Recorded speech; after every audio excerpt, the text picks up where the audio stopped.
السلام عليكم ورحمة الله وبركاته. أغارتين دمانتيد waxaan idin leeyahay hadii uu maqalkeen yar yahay hoos comment noogu soo qor. Hadii aad daawanaysidna fadlan subscribe saar. Waxaan idin hayaa saaxiibayaal sheekadan waxa ay ku saabsan tahay hadii Allah uu karaal noqdo xikmado weeye. waxa ay ku saabsan tahay sheekadan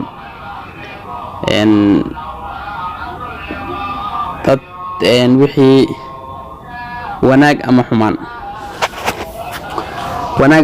bay ku saabsan tahay. marwo ayaa waxa ay reerkeeda u karin jirtay roodhi subax kasta. waxa ay ku dari jirtay hal xabo oo dheeraad ah oo ay ugu tala gashay qofkii wadada dariiqa macnaha oo soo maro in uu qaato.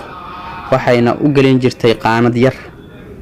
waxa subax kasta wadada soo mari jiray nin oo geedo qorow ah oo shaqadiisa u socdo. rootigana qaadan jiray mar walbo. wuxuuna kala bixi jiray qaanada. waxa uuna dhihi jiray isagoo hoos u hadlaya, xumaanta aad sameyso adiga ayay kula joogtaa, wanaagana adiga ayay ku soo laabataa.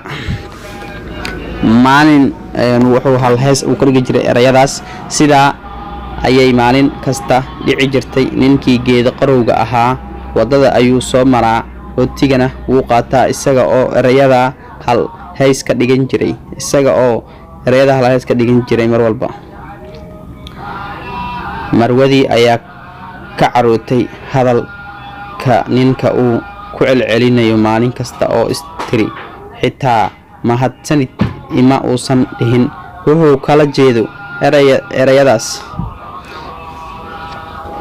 waxay go'aansatay in ay rootiga sun ugu darto. markii ay damacday in ay rootiga sameyso qaanada u geliso ayaa gacanteedii jaraysay oo ay isla yaabtay. markaas ayay rootigii sameysay dadka ku tuurtay oo rooti kale soo qabatay. kadibna qaanad ayay u gelisay. ninkii geedo qorowga ahaa ayaa subaxii imaaday. wuxuuna qaatay rootigii isagoo erayadii leh sidii ay caadadu ahaydba. dhanka kale marwada waxa in muddo ah ka maqnaa wiil ay iyadu dhashay oo ay aad u jeclayd in ay mar uun hesho isaga oo nabad qaba. bal fiiriye inta wax ka dhacay. habeenkii ayaa albaabka la soo garaacay. markii ay furtaba waxay aragtay wiilkii duruuf ka muuqato oo albaabka hor taagan. markaayba waxay qaracantay oo waxa ay xaqiiqsatay in uu wiilkeedu yahay. isla markiiba wiilkii ayay ku yiri hooyo, waxaan mucjiso ku noqotay in aan halkan taaganahay. fogaan badan ayaa soo jaray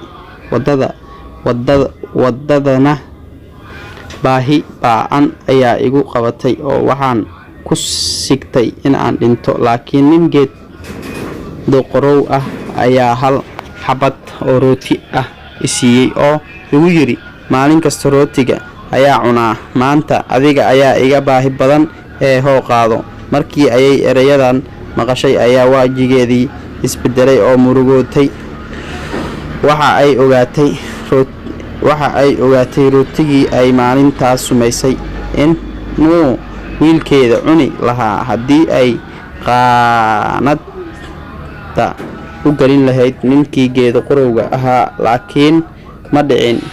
waxayna soo xasuusatay hadalkiisii ahaa, xumaanta aad sameyso adiga ayay kula joogtaa, wanaaguna adiga ayuu ku soo laabanaa. waxaa hubaal ah in aad dhageystayaal heli doonto wixii aad maanta beerato miriheeda. marka mahmaahdan waxay leedahay wax kasta oo aad sameyso, wanaag ama xumaan, adiga ayay dib kuugu soo laabanaysaa. asxaabteyda sii sheer gareeya wixii hadalkii adduun